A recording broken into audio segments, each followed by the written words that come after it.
Hello, this is Charles Brewer, President of the Civil War Study Group here at Lake of the Woods. The video of our 2021 annual dinner program will be preceded by a few still pictures of the event.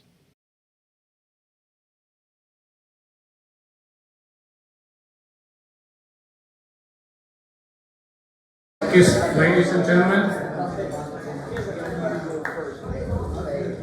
and gentlemen, thank you very much for coming tonight. This is a fantastic crowd when you consider the conditions that we've all been through for the last 14 plus months. I'm Charles Brewer, President of the Civil War Study Group here at Lake of the Woods. I'm accompanied this evening by my lovely wife Helen, who's allow me to introduce some of my fellow board members who are here tonight. Vice President Jack Finn and his wife Julie are, where are you, Jack? Oh, there he is. Yeah, put up your hands. And Treasurer Boggs Wright and his wife Susie, who is getting coffee over there. She has a lovely red hat on. There she is. Gregg Stoner and his wife Gail.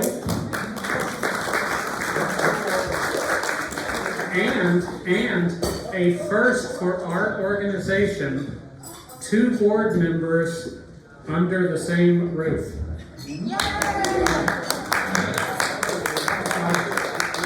Jill and Deke Eigelhart. Where are you? Okay. Jill and Deke Eigelhart are our newest board members. You'll see their bios on the website when Deke gets his bio into me. But in any event. All right, so this is a great turnout. If you're unfamiliar with the clubhouse, there are restrooms just out this door. There's an alcove that you'll see to the right. And when you get a chance, we have a display case down the hall of Civil War relics that have been collected over quite a number of years, and you might find that of interest. And then you may have seen on the way in, we have a photo gallery in the alcove, so spend some time with that too. With your name tags, you received a little piece of paper here. I'm sure my wife explained it to you, but in case you were zoning out, this is to be put in your place so the servers know which dish to give you. And then we've placed at each seat a brochure of the interpretive panels that Civil War Study Group has placed in and around Lake of the Woods over these last 10 or 11 years.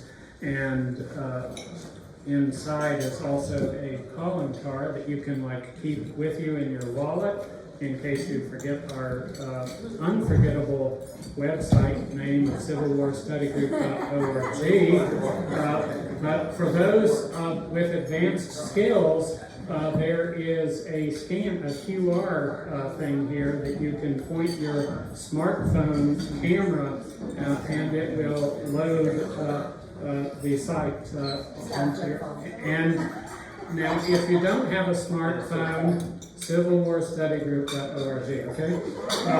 And in each of these descriptions has a separate code, so that will take you to the specific page. Now, if you're computer literate, you can go to the website and pull down the menu and find them yourself if you're into that. So, good luck. Please visit our website for details on the October through October 10th Central Virginia Battlefield Trust Annual Conference. They have a lot of very interesting things planned for you.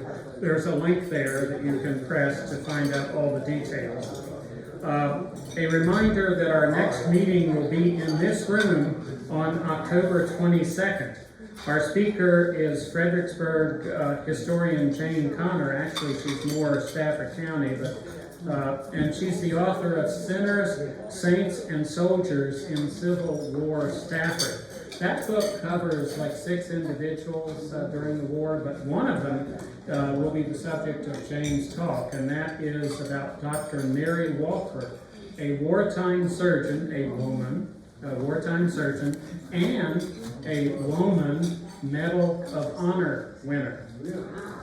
Now, it was taken away from her after the war, but then I think she got it back. But if you come to hear the talk, you'll find out for sure, okay?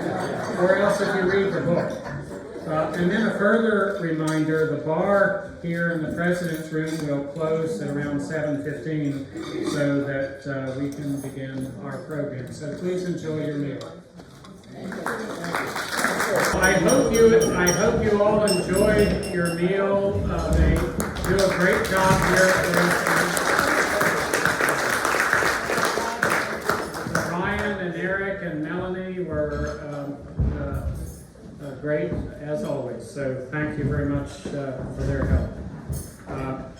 So, as I've mentioned to you many times before, we attempt to keep our website, once again, that is civilwarstudygroup.org, as up to date as possible. Keeping it up to date encourages return visits as well as new visits. And the presence of our speaker this evening is the result of one of those new visits. In August of 2019, I received an email from someone named Linda, and as a result of that correspondence, our speaker Gregg Clemmer was initially on our schedule for 2020, but you know what happened there. But his visit was postponed, and we found all the stars aligned, and we were able to schedule it for this evening. So thank you very much. Our speaker this evening is Gregg Clemmer, and he's accompanied this evening by his wife, the very same Linda that I mentioned earlier. Greg is a native of the Shenandoah Valley, and I just learned this afternoon that means he was born in Stanton, Virginia, and he praised my pronunciation of that. Thank you very much. And he's a graduate of VPI, and he also earned a master's degree in military history from Norwich University in Vermont. And I didn't mention this, yeah, indeed. I didn't mention this to Greg earlier in the afternoon, and perhaps he's already met this person, but we have with us tonight another history major from Norwich University, one Leif, I'm pronouncing this wrong, I'm sure, Leif Henneke. Can you raise your hand? There he is. Okay. Greg is a former president of the Montgomery County, Maryland Civil War Roundtable, and he numbers in his ancestry 2 Union generals and 14 in the trenches Confederates, including members of Armistead's and the Stonewall Brigades, very storied brigades indeed. He's been a study leader for the Smithsonian Associates since 1988. And that leads me to, having talked with him briefly this afternoon before coming here, I learned that indeed, like all historians, he studies his information in depth. Well, for the Smithsonian Association, one of the things he does is cave tours. Cue the laughter. Okay, all right, never mind.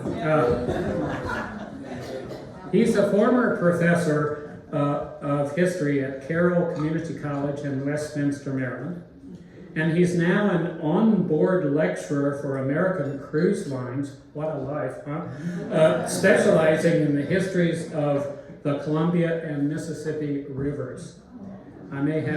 Helen, you may have to look into this. I mean, gee. So he's, as you noticed, as you came in probably, and some of you have already been purchasers of some of his books, but Valor in Gray, he's the author of Valor in Gray, which is about the recipients of the Confederate Medal of Honor. I mean, who knew? I didn't know, but very interesting topic, and I'm sure that you will enjoy the book as you read it. Old Allegheny, did I pronounce that right? It's Allegheny, not Guinea. It's the life and wars of General Ed Johnson. And by the way, that was the 2005 winner of the Douglas Southall Freeman History Award. That is no small praise, ladies and gentlemen. And then he's written a novel. Who doesn't have a novel in them? But at any rate, this novel, the protagonist of this novel resides in nearby Keswick, Virginia. So, you know, who knows? So the next time you go down to Keswick Vineyards, you can toss a glass to a turn from home. But at any rate, afterwards you can purchase his books, autographed copies as you wish, but at any rate, Gregg's topic this evening is why the Civil War still lives. It promises to be a very thought-provoking talk, and as you notice, there is no screen. So ladies and gentlemen, we haven't had this in a long time, but we're going to have to pay attention and listen to his words. But being a wordsmith as he is, an author, I'm sure that this will be a grand presentation. So with that, I give the mic to Gregg Clemmer.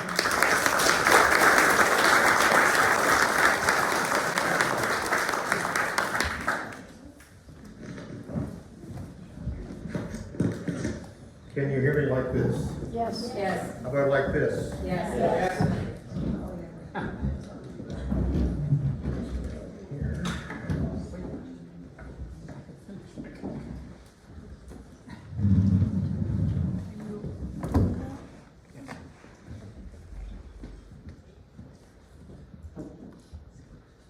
This is going to be one of those talks that might provoke you a little bit, but bear with me. I promise you, I will save this talk at the end. Near the end of his life, Mark Twain wrote that American Civil War had, quote, uprooted institutions that were centuries old, changed the politics of a people, transformed the social life of half the country, and wrought so profoundly upon the entire national character that the influence cannot be measured short of 2 or 3 generations. Just 2 or 3? James McPherson, in his book Drawn with the Sword, styles our late unpleasantness the war that never goes away. And indeed, any examination of contemporary American life readily discovers the war's enduring consequences. Some obvious, I'm going to fix that. Others serendipitous, still at work on and across the fabric of our national existence. To be sure, the crux of this evening's talk is to grab your attention about your history, to spark your curiosity about your heritage. But it's ultimately to inspire you to think and to explore on your own and to analyze the past so that you can advance your future. Shelby Foote's eloquence is perhaps a good place to begin. Quote, the Civil War defined us as what we are, and it opened us to what we became, good and bad things. And it is very necessary if you're going to understand the American character in the 20th century, and now the 21st century, I'll interject in there because he wrote that back 50 years ago. to learn about this enormous catastrophe of the 19th century. It was the crossroads of our being, and it was a hell of a crossroads. But consider Warren Sussman in his book, who reminds us in his book, Culture as History, quote, "History, I am convinced, is not just something to be left to the historians." So why are you here tonight? Why did you decide to attend this particular talk? I'm glad that you did. And I hope I don't come across as trying to provoke you. Yet if it seems that way, just hang in there and know that I'm just trying to spur your curiosity a bit more, all through a little bit of introspection. I promise you I will save this talk at the very end. Author and historian Bernard DeVoto gives us fair warning about all this, and he was the one that wrote that book, The Year of Decision, 1846. Quote, "The Civil War is the crux of our history. You cannot understand any part of our past from the convening of the Constitution Convention down to this morning without eventually arriving at that war." And you all know this, though. Every generation turns to and tends to interpret the history in light of its own experiences. We see that today. Let's start with this. What are we going to call this war? The Civil War? It was hardly civil. The war between the states. If you abbreviate that, it's WBTS, which sounds like a radio station over in Harrisonburg, Virginia. The war of northern aggression. The war of the rebellion. The war of Southern independence. Mr. Lincoln's war, Mr. Davis's war, the slave war, the war for the Union, the Confederate war, the late unpleasantness. Well, I grew up in Stanton, Virginia, in Augusta County. And when I heard my grandfather talk about this, he would always talk about back during the war. We all knew what he was talking about. But if you go to Atlanta, where Sherman had his little fire fest, and you hear the locals down there talk about it, everybody knows what you mean, what they mean when they simply talk about back during it. And we're fascinated by, and still arguing over the causes of the war. But first of all, let's be aware of some stereotypes in all this. In 1861, there was a blowhard Georgia politician named Robert Toombs who bragged, "Well, this won't be much of a contest, for one Southerner can lick 10 Yankees with cornstalks any day of the week." Years after the war, Toombs survived. He's up in New York giving a little speech, and an old Union veteran challenged him, saying, "Listen, did you really say back at the time of Fort Sumter that one Confederate could lick 10 Yankees with cornstalks?" "Hell yes, but you people wouldn't think that way." Stereotypes. Let me just throw out a couple little bumps in the wall now. Can you name the only Civil War commander who founded, funded, and taught a slave Sunday school? Jackson. Yes, in Lexington, Virginia. Question number 2. Can you name the last United States president who bought and sold someone? Ulysses S. Grant. Greg, can you document? Yes, I can document it. Check William McFeely's Pulitzer Prize winning biography, pages 62, 63. And number 3. Can you name the only enlisted man, North or South, who today has a sculpted monument to his battlefield heroism in the North and the South? What? Richard Kirkland. When it was at Fredericksburg, and when they were looking for a monument at the new United States Civil War Museum in Harrisburg, they wanted a symbol that showed Mr. Lincoln was trying to bind up the nation's wounds. And you can see Richard Kirkland outside the front of that museum with his canteen offering water to the enemy. Question for you, though. This is where it gets into tight waters. If George McClellan had taken Richmond in 1862, sweeping the Confederacy off the field, seizing the capital of the Confederacy, winning the war, would Lincoln have freed the slaves? Would there have been an Emancipation Proclamation? War's over. And you know that the Emancipation Proclamation didn't free the slaves in Maryland, Delaware, Kentucky, and Missouri. So instead of perhaps what caused the Civil War, perhaps we need to look at this a little tighter, because it's not what's that cause wars and fights wars, it's people. Who caused the Civil War? David McCullough gives us a quote to put this in some perspective. History is a lesson in ambiguities, teaching few certainties. But among the certainties it does teach is that nothing ever had to happen the way it did happen. Things could have gone off in any number of different directions, for any number of different reasons, almost anywhere along the way. I've always respected David McCullough. I met him one time in Washington, and I had a chance to have dinner with him, and I asked him a question as I was preparing to teach history.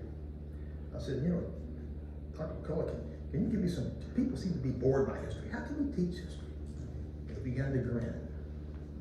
As I went on and on, because I was getting ready to take a job at a community college in Maryland, and he looked at me, and he said, well, Greg, the answer is pretty simple, it's just 2 words.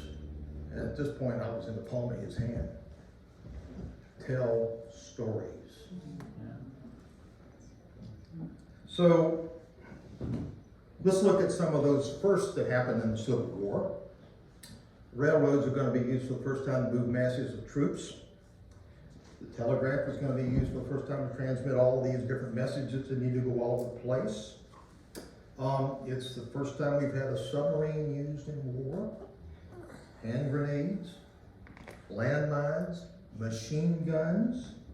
And we know that Thaddeus Lowe took that balloon off the George Washington Park Custis, was a coal barge, out in the Potomac, and he landed it back. Can we say that this was the first time we ever had an aircraft carrier? Think about how that war affects your life even now, with our national holidays. Memorial Day came from that time. Thanksgiving was signed into a national holiday by Lincoln in October of 1863. And Christmas, Thomas Nast, that magazine cartoonist and caricaturist who gave us Uncle Sam and the Democratic donkey and the Republican elephant, created through his artwork the modern version of Santa Claus that you see. National cemeteries. Congress empowered the president on the 17th day of July, 1862, to start burying graves at Robert E. Lee's old home, Arlington. And now we have more than 70 national cemeteries across this country. And that gets me to this other little thing. It's a delicate topic, but I call it the Civil War Berg syndrome. What am I talking about?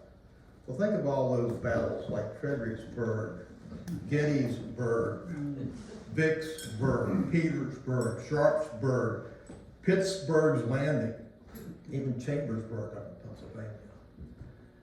As horrible as what happened at these places, particularly Gettysburg, you can now, and this is turning history upside down, now that Gettysburg was the best thing that ever happened to Gettysburg financially, because a third of their entire income comes from tourism. Which gets us to this. That war, in many different ways, is our national yardstick. Think about famous quotes. And I don't even need to tell you who said this. That this government of the people, by the people, and for the people, shall not perish from the earth. It is well that war is so terrible, but we should grow too fond of it. And this same General at Gettysburg would later say, the enemy is there and I'm going to strike him. Let us cross over the river and rest under the shade of the trees. Damn the torpedoes, full steam ahead. And again with the 16th president, with malice toward none, with charity for all, with firmness in the right, as God gives us to see the right. Let us bind up the nation's wounds. And finally, let us have seen the glory. If you reach into your pocket and pull out that dollar bill, I mean, people have money more than use credit cards, but some of us do. For the first time, well, you'll look on there and you'll see, in God we trust. That 1864 2-cent piece was the first coin to have in God we trust on it, and it endures to this day. It also gets us into national paper money, both in the North and the South. And when we look at this national yardstick thing, we got to get the military commanders, Pershing, Patton, Eisenhower, even Schwarzkopf's lanky move there in the 1991 Iraq War. I checked it. And they were all compared to Lee's flank movement with Jackson right here at Chancellorsville. National yardstick. And when it comes to presidents, who's the best president in your lifetime? When they start comparing who was the best president ever, Lincoln is always brought up as the one to compare them to.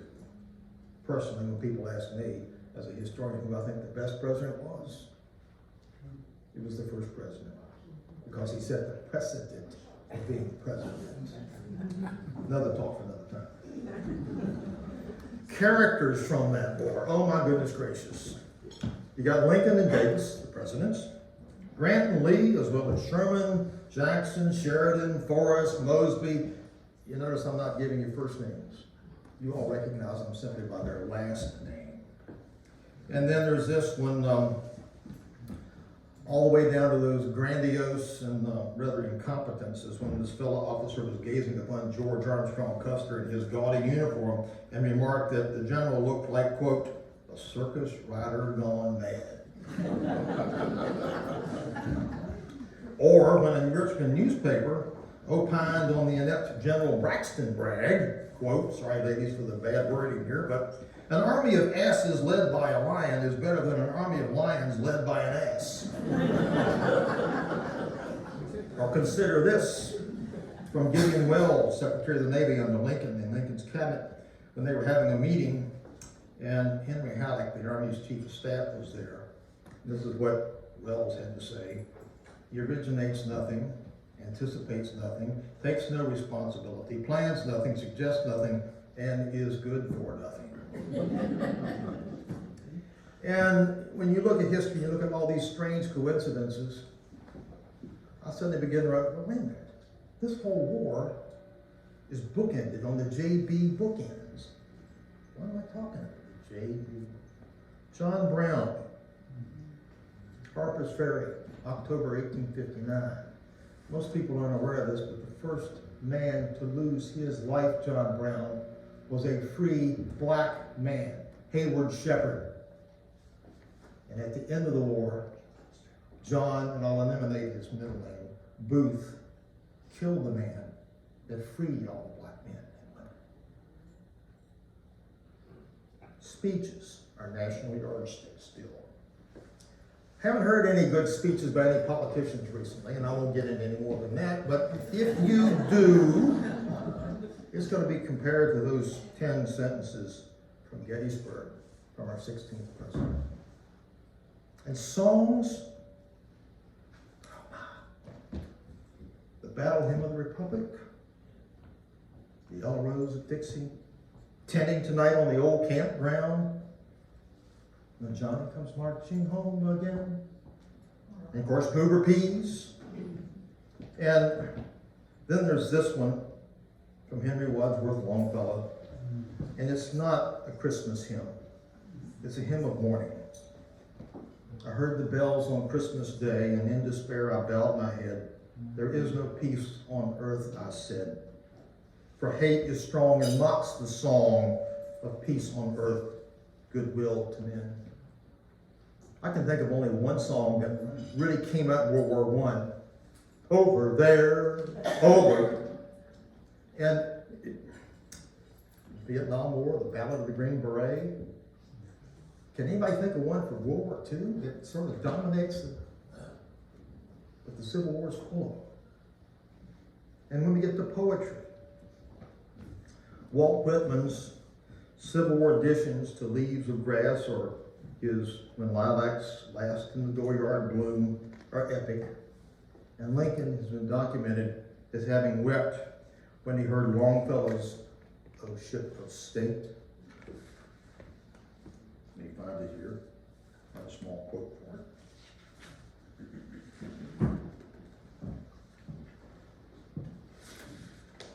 I think.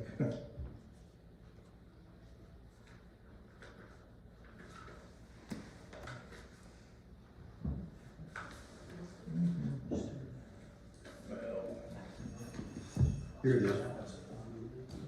Thou too sail on, O ship of state. Sail on, O Union strong and great. Humanity with all its fears, with all the hopes of future years, is hanging breathless on thy fate. If we talk about poems, we have to get to novels. Gone with the Wind in 1936, the only work from the author, won the Pulitzer Prize. Other blockbusters since have come out, many about the war. But a 2008 Harris poll states that Gone with the Wind is the second most favorite book among Americans, after the Bible. Which, we talk about novels, now we've got to talk about Hollywood. The first epic movie, Silent, 1915, Birth of a Nation. The next big one that's going to win a ton of Oscars, Gone with the Wind, 1939. And then we've got other movies that come down after that. I think about The Red Badge of Courage in 1951. That was about a boy in the Civil War fought by Medal of Honor recipient Audie Murphy. Down to Gods and Generals in 2003. One of my favorites with Jimmy Stewart, Shenandoah in 1965. And we can go on and on about movies that have been made about the Civil War. But that brings me to another question. And I've documented this to 161 different movies. What song has been used in more movies than any other song? And that includes Happy Birthday. Greg, what are you talking about? Can you name some movies that hit? Well, okay, let's go there. Buster Keaton's The General, of course. Gone with the Wind, Birth of a Nation, Red Badge of Courage. But Walt Disney used it with Mickey and Minnie in Plain Crazy. Rock Hudson and Elizabeth Taylor and James Dean in Giant. Taylor again on Cat on a Hot Tin Roof. Gary Cooper and Sergeant York. The Marx Brothers in Duck Soup. The Prince of Tides with Barbra Streisand and Nick Nolte. Oh my, here we get into a bunch of them now. Errol Flynn in Virginia City, They Died with Their Boots On, Dodge City, Betty Davis in The Old Maid, and at least 4 movies with John Wayne. She wore a yellow ribbon in The Horse Soldiers. And of course, one of my favorite movies, Alan Ladd. Shane. The Right Stuff with Dennis Quaid. And of course, the outlaw Josie Wales, if you know who.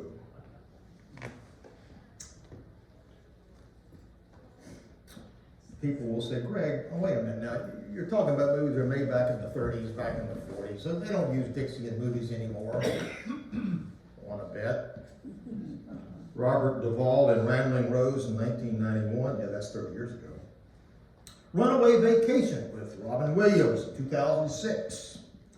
And even Spike Lee used it in a movie, Bamboozled, that came out in 2000. The Curious Case of Benjamin Button with Brad Pitt that won 3 Oscars. Dixie and Doors, but even Johnny Depp used it in The Lone Ranger that came out in 2013. Changing gears totally now. The Civil War affected our clothing. What am I talking about? I don't have anything up here that looks like I got cannons on my ties.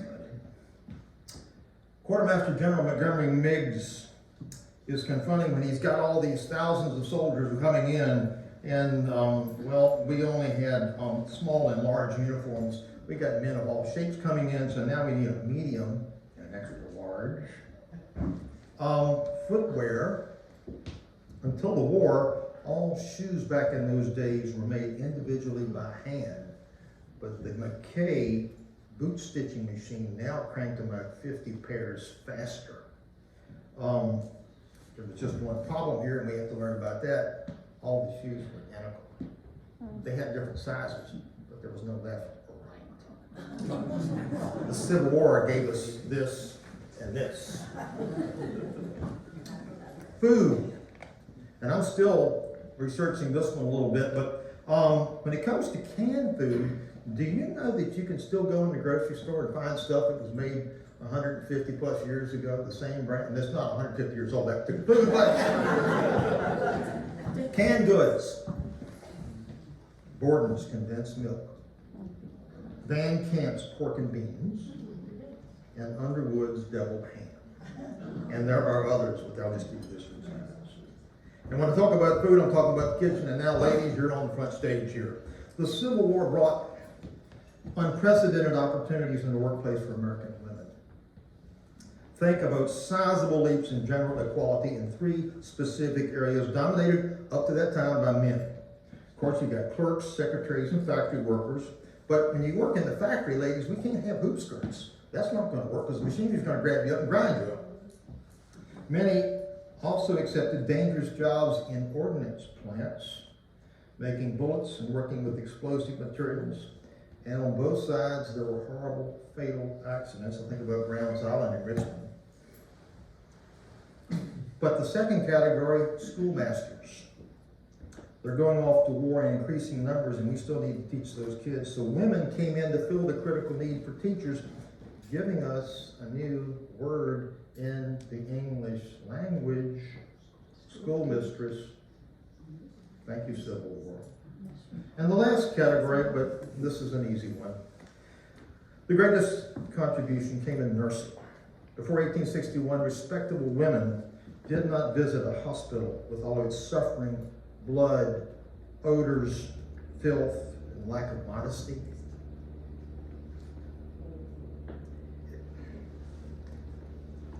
Male nurses, such as Walt Whitman, tended the first waves of the sick and wounded. But that would change as the mountain of casualties grew. And today, women still dominate the nursing profession, which is a living memorial to their dedication from more than a century and a half ago.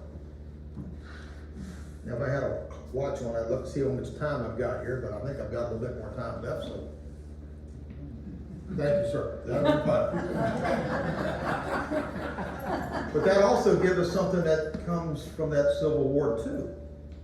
We didn't have standard time from state to state back then, yet we got to make sure that the trains run on time. It was the Civil War that gave us standard time, so those railroad schedules and other things could match up. Now, the only government connection back in those times was the post office. And the war brought in money orders because as troops, you didn't think you were going to live, so you buy a money order and send it home. Or you can buy them in the post office and send it to your son. But the post office was also where we began to get the bad news in those envelopes that had those dark borders. And people would open the mail and know what it was. And our post offices are not supposed to turn into grieving centers. So it was the Civil War that began to truly facilitate home delivery. Put a post office box out in front of your house, in front of your cabin. Didn't happen all that overnight, but it started there. And yet, consider this consequence to our government. While the first 12 amendments of our Constitution described and limited the power of the federal jurisdiction, the next 6 expanded the authority of the central government, and Washington's concentration of power has steadily increased, with but minor interruptions in the years since.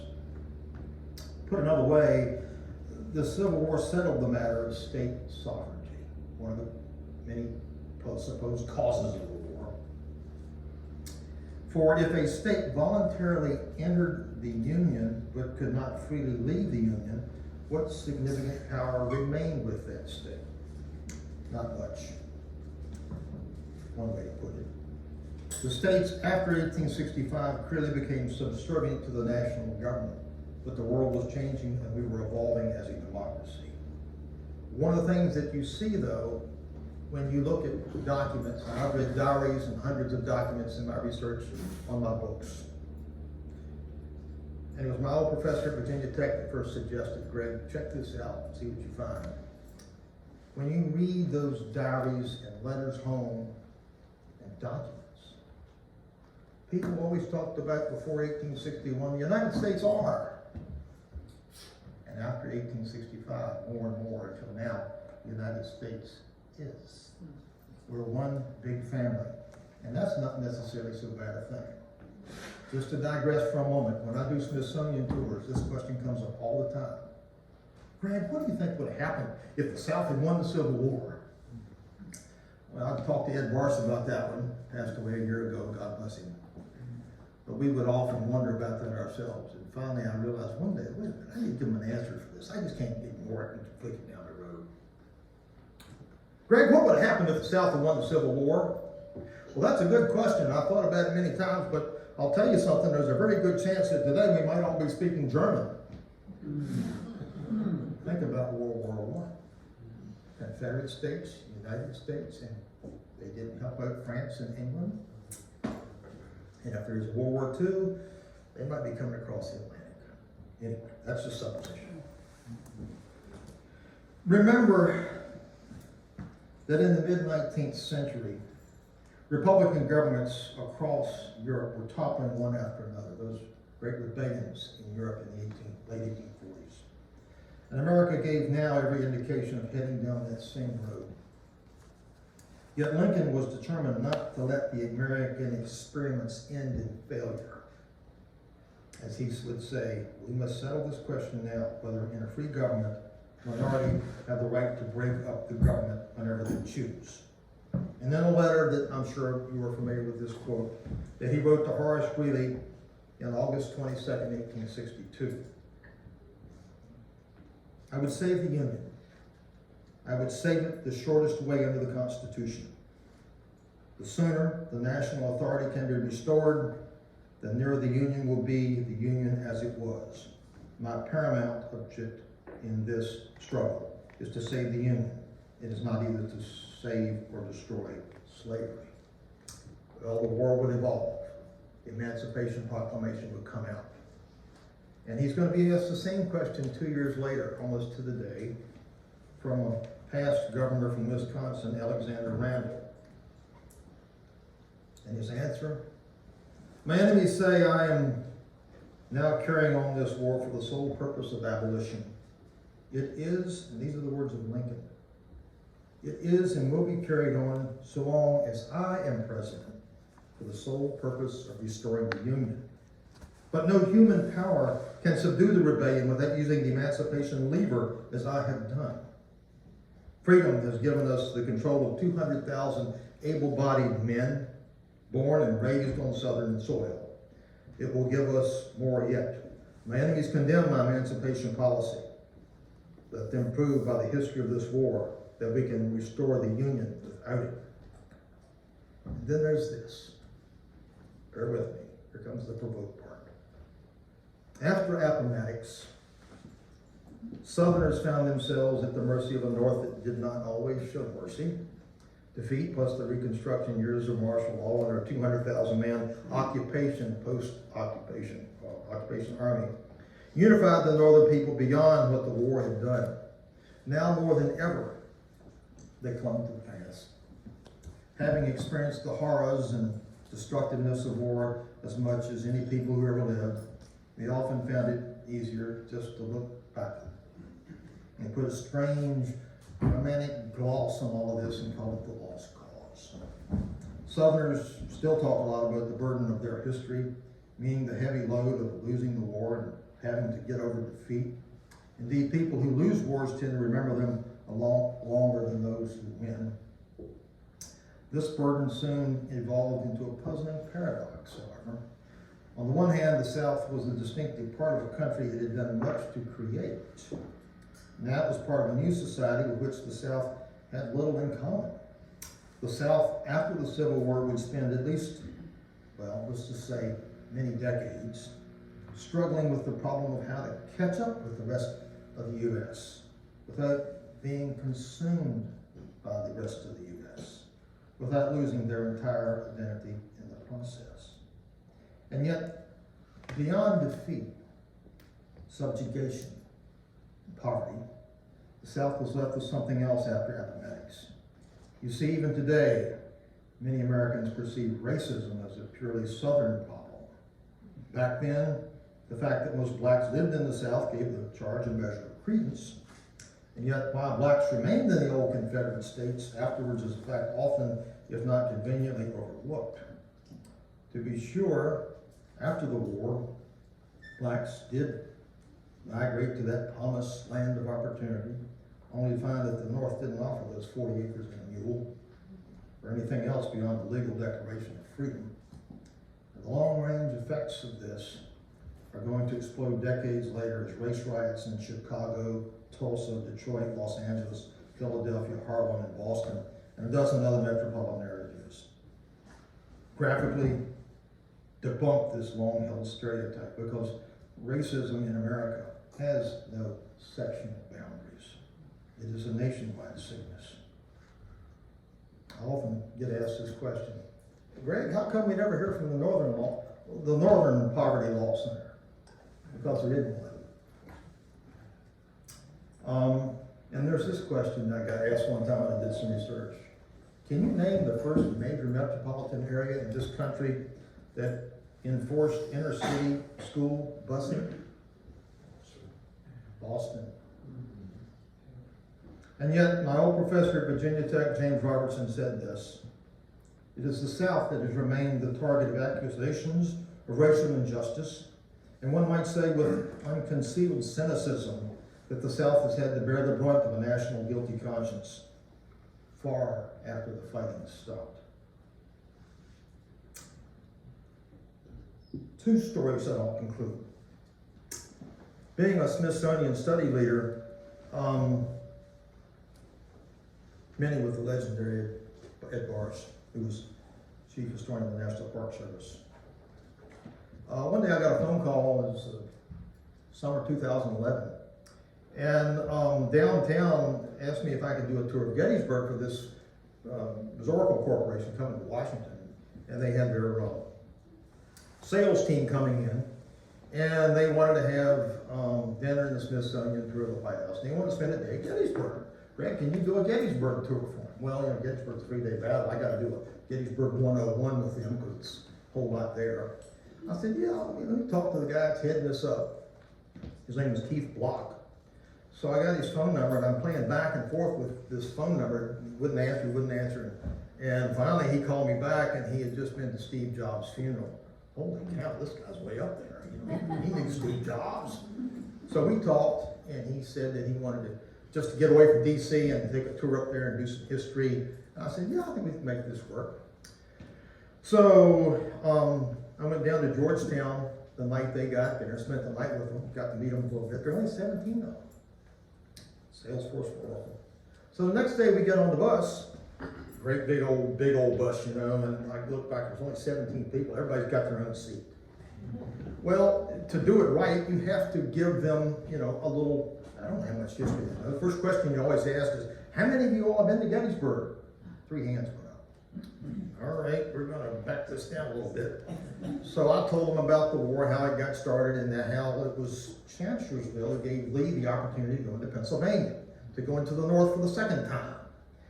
And as I'm giving all this background, I look back through there and they're all doing this. Nobody's paying attention. It's there, well, okay. I hope at the end of the day they want to listen to me. So we get there, and of course, to do Gettysburg 101, you got to do it chronologically. Day 1, day 2, day 3. Okay, we'll do day 3 after lunch. Maybe a little bit. I'm trying to figure out. Okay, we'll do. So we go to see where Reynolds gets killed. Day 1 first. We go up to the Peace Light Memorial. Coming on back down and heading on down towards Devil's Den, and I was talking about Devil's Den for day 2, and we went by the Virginia monument there with Robert E. Lee on it, and they're all oohing and on at this, and I thought, well, maybe they're a little interested in this, but we'll see. And not many questions. So we're going to go to lunch, and I'm thinking to myself, well, lunch is when the 1 hour I get to shut up, because we're going to go to the visitor center, and they're going to make a donation to the Gettysburg Sacred Trust. Thank you, Oracle, and one thing and another. And that's my hour to listen to them, because the only time you ever learn anything is when you listen. Oh, was I about to learn something?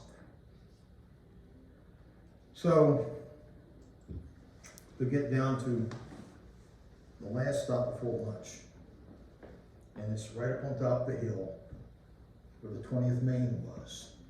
Here come those Confederates again. And I'm telling them the story about Joshua Chamberlain and how he had his 20th Maine out there. And they're the far end of the Union line, the far southern end. And here come those rebels again. And I was telling them that Chamberlain is running out of ammunition. His men are yelling back, sir. And they've already cut back the line. And here come the Confederates again, those damn rebels. And I said, what would you do? And they all look at me. And I said, he ordered a bayonet charge, and it worked. And it earned him the Medal of Honor. And they seemed to appreciate that. And so, as we're talking, I made some comment about how modern heroes in our time are. And I said that he had done everything he could to help his country. And a lady off my right started crying. And 2 guys off to my left, they're kicking the ground and not having a very good day at Black Rock. All right, it's time for lunch. Let's go to lunch. I looked back to Keith blocking, let's get him a lunch break. So this is my hour to shut up. So we went down to the visitor center and went upstairs. And I'm thinking about what happened at on Little Round Top. Anyway. And we're having this meal and one thing, and Joanne Henley, who was head of the Gettysburg Sacred Trust at that point, came in, and Oracle had given them some money, and she's welcoming everybody, and Greg, how's your tour going? I said, okay, I think, Joanne. And so she's up front, and I'm eating my hamburger. And she says, thank you all. I really appreciate you all coming today. I hope you're having a nice tour. But I wanted to just thank you all for coming here, because I know that some of you all, you Todd Beamer. And I'm going, wait. I've heard that name before. Todd. Oh, crap. He was the guy on Flight 93 that said, let's roll. And then it crystallized. Todd Beamer worked for Oracle. And the lady who was crying on my right had been with him on a plane the week before. And the 2 men to my left had trained me. I hadn't done anything wrong. But the war became real.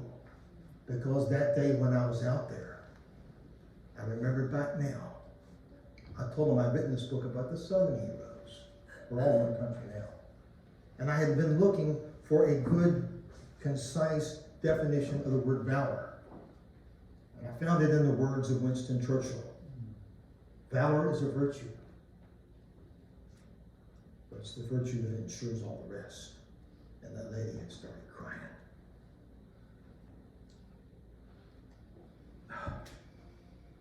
Well, the last story. He's been looking at you the whole time I've been up here. for those of you in the back who can't see him. Matthew was born in Virginia, and Matthew wants to defend his home when the war comes to Virginia. And he does. He's just gotten married, and at the 9th Virginia Infantry, of which he's a member, that is also in Armistead's brigade, he's going to disappear at the Battle of Gettysburg. And his pregnant wife, for 5 months, will not know whether he is dead or alive until the message comes that he's a prisoner of war.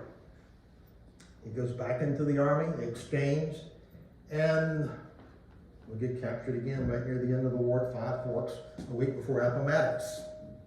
And he comes home, raises a family of 6 kids, and all of those kids learn the story of their father.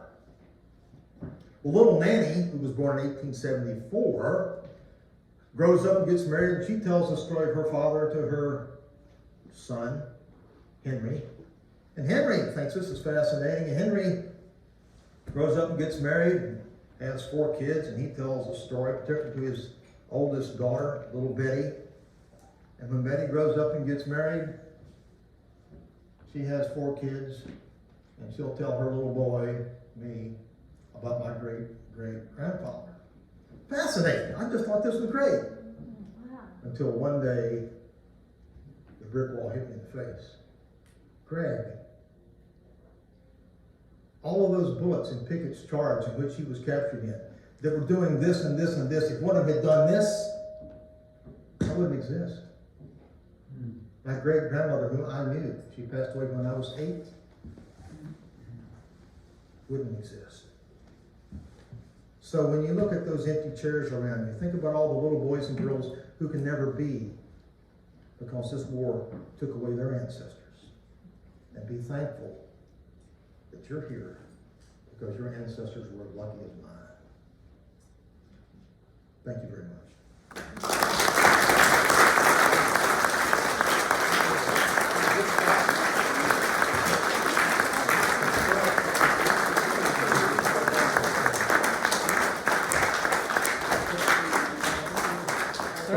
Certainly there are questions. Questions, fire away.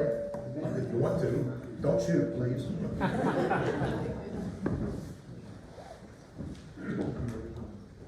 Oh, please. Silence.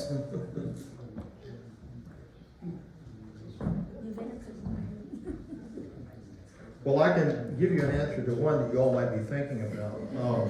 Because this is the question that comes up nowadays, and it's about Confederate monuments.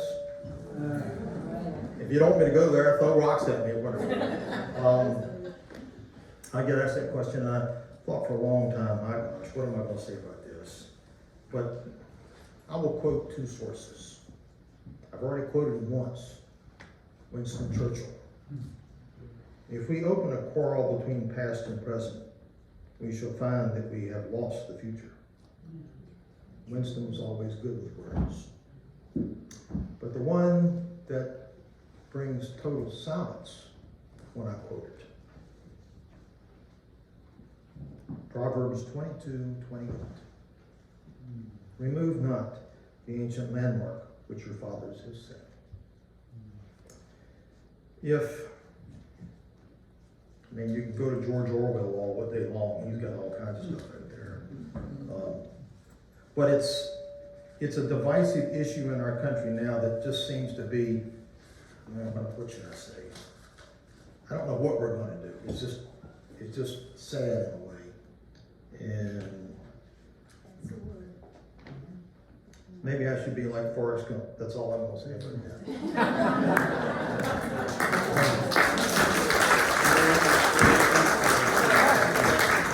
Yes, sir. You seem to place a lot of importance about why the war occurred, what was the divisions at that time.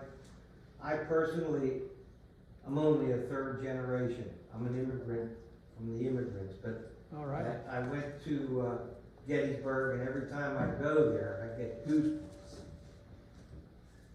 That little round top, I'm even a little choked up now talking about it. But,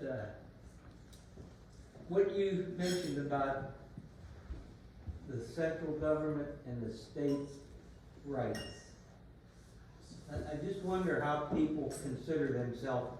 Do they consider themselves a Virginian, a Pennsylvanian, or do they consider themselves an American? When George Washington was president, I understand we had just won a big war, and now we're independent. Now what are we going to do? Our forefathers came up with this Constitution, realizing that we were going to change, things were going to change, and we needed to amend the Constitution. Difficult to do, but it wasn't locked in stone. And as we have continued to evolve, we've learned from our mistakes, good or the bad or the otherwise. And we continue to make mistakes. We're going to continue. You come back 200 years from now, I hope there's an America here, but it's not going to be the republic that you know. It will have changed. And I think realizing that, without getting angry at somebody that disagrees with you and throwing mud cakes at them, have the conversation.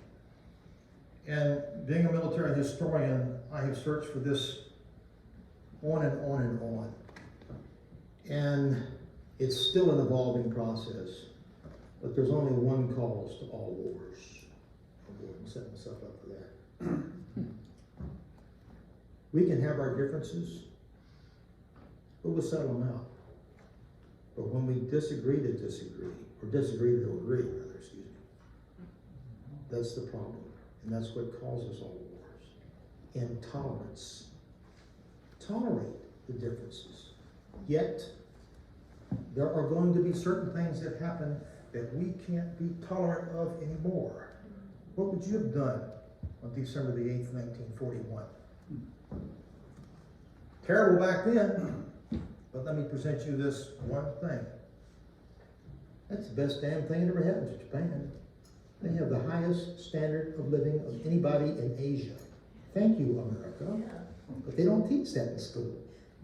But that's the kind of stuff we need to look at. It was a hell of a way to get there, but we got there. And that shouldn't be the answer to our difficulties, but it's the last solution to the problem. In the meantime, we have to tolerate our differences as best we can and learn from the past. Yes. The gentleman's comment and the thing that you said at the end about your own ancestors kind of wouldn't be here. This sounds kind of crazy. I'm sorry, hon. But when I'm driving or we're driving on Route 3, you know, up to the Sheets, and I look to the right and I see all the trees and the forest, I often think of the blood that's there in the soil. And it came from Confederates, it came from Unions, it came from our people. And I wonder, you know, those young men and probably some women whose blood is there, what would they think about us today as we are pulling ourselves apart, I think. That's my opinion. That, you know, they died for a noble cause, whatever that might have been in their own mind or heart. But they're our ancestors, they're our people, they're our Americans. And I think about that a lot when I pass the battlefields. Those were just young people that were influenced by higher ups. Lots never went into battle themselves, but sent these young people out to die. And, you know, it saddens me that with all the advances that we've had in our world today, we still kill each other. To me, it doesn't make sense. Why haven't we evolved past that? First of all, thank you for thinking of them. One of my biggest concerns is that the next generation doesn't pay attention to the Civil War battlefields. How many people in here are under the age of 35? It's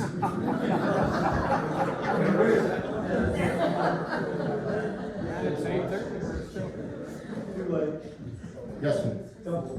You as a historian and me as a student of history over the years, what's worrying me now more than anything else is we seem to be watching the great eraser coming across and wiping everything out. As a student of history and the need for context in history, I would argue that yes, if we've learned more, and we will learn more, add to the story, but don't erase it. And I think you talk about the next generation. If there's no context and there's no why for this, that, or the other thing, we're wrong. When you ask the next generation, who are your heroes? You start hearing about baseball players, movie stars, actors, or people that, Clark Kent, whatever. To address your question, history's not there for us to like or dislike. It's there for us to learn from. And if it offends you, all the better, because that's how you learn from it. And you're less likely to repeat it. And it's not anybody's to erase, because it belongs to all of us. All of us. That needs to be communicated to the next generation, and the generation after that. Otherwise, reason passing, I think back, you mentioned my favorite author, David McCullough. And McCullough talks in 1776 about several basics. No George Washington, no United States of America. No General Knox bringing down the cannons to Boston Harbor and scaring the crap out of the British. No United States. Context. But we talk about these people now, these amazing historic people, and we're throwing them in the trash. It's ridiculous. If I can say something.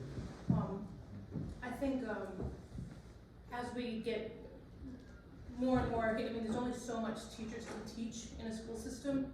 Every as an educator, their hands are tied.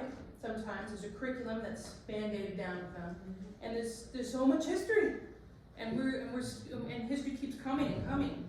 And what I think has been going, so that's, I don't know if that answers some point where, like, I learned more about the Civil War just from dating and being with my husband. No, it's weird. No, it's not, because I wasn't really taught about it. From New England, we learned, I was telling you more about the Revolutionary War. We just know how the Civil War happened, boom, boom. Oh, women's rights, boom, boom, 2 pages. So you learn more, I think, after, but one positive thing that I think has been happening lately is there is more discussion. I think students might know more now about some of these issues of the Civil War, et cetera, because of whether we agree or not about taking out monuments or Black Lives Matter, because there's discussion, whereas I don't think there really has been. At least from my experience with my students and my children, I think there's more discussion now. I wish there were more. I agree with you that we should, because it's just fascinating, but we just don't. Who's making the decisions of what to teach? That's a whole other thing. But I don't know. It's just I'm around a lot of students and younger people, and I think they talk about it more now than ever. That's true. Which might make you say, "Oh, it's sad," because we're with certain decisions but I think it's okay.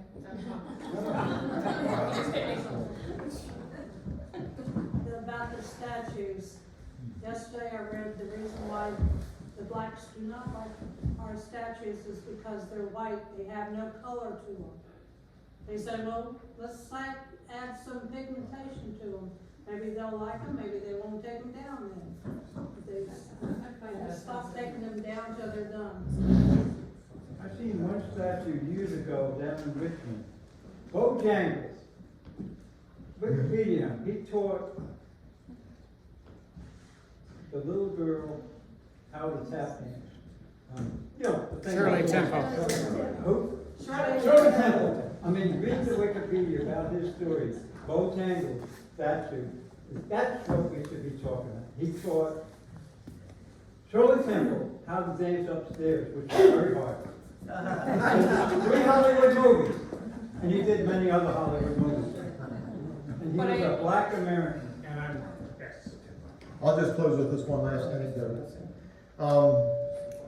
Every book I've written, I've always had a problem with it. When I was finishing up Valerie and Gray about the recipients of the Confederate Medal of Honor, I'm saying, oh my gosh, what am I gonna do about this? This is before the flag was ever a big issue, or Dixie and that stuff. My concern was the 15-year-old boys that really didn't want to be war heroes. What am I gonna do? I need to get somebody to write it forward, not me, but somebody else. Well, who? Oh, wait a minute. I'll get somebody who has walked in the boots just like this man did. My friend is a Medal of Honor recipient, Tom Kelly, Navy veteran. And I asked Tom if he would write a forward addressing my concerns. He said, Greg, send me a couple chapters and I'll see what I can do. And in there, Tom says, you don't have to be a war hero to be a hero in life. Help the old lady across the street, do the good turn daily, be someone to someone in need. And all my demons went away by that book. So we're getting ready to have a book signed. The book came out in summer of '96. And he wanted to come to the first book signing at a little bookstore. We don't have any bookstores anymore. In Columbia, Maryland. Oh, really? That works, so it's good.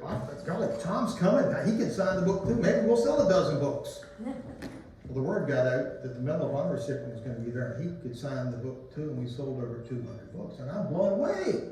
And I said, Tom, let's go to dinner. I'm going to take you to dinner. Thank you so much. So I took him out to dinner that night, and I said, Tom, here comes a little Paul Harvey curve in the story. I said, what did I do or say to you to convince you to put your good Yankees name, he's from Boston, Massachusetts, on this Confederate book? And he gave me an answer I have never forgotten.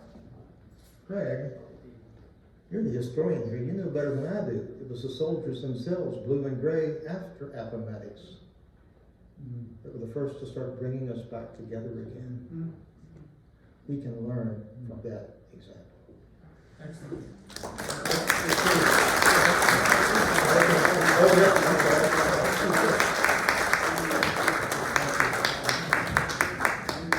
Thank you very much, Greg. A very stimulating talk and some great questions from you. Before it slips my mind, the Longfellow poem that he quoted was Wordsworth, a poem that Greg quoted. Was based upon the fact that his son was wounded and did he die at Mine Run, and so that's just like right down the street, yes. And then just my own personal comment on the questions and the answers is you talk about context. Well, context requires an understanding of the facts and also of the discussions that led up to the controversies that led to the facts. And if we don't know what that is, then we're subject to repeating the past and things like that. Today we're talking across each other in a lot of different realms, nationally, locally. So I would hope that this is a good object lesson to all of us to be kinder, gentler, and also more understanding, and also informed. So thank you very much. I hope to see a lot of you here on October 22nd to hear Jane Connor talk about Dr. Mary Walker. Thank you very much, Greg.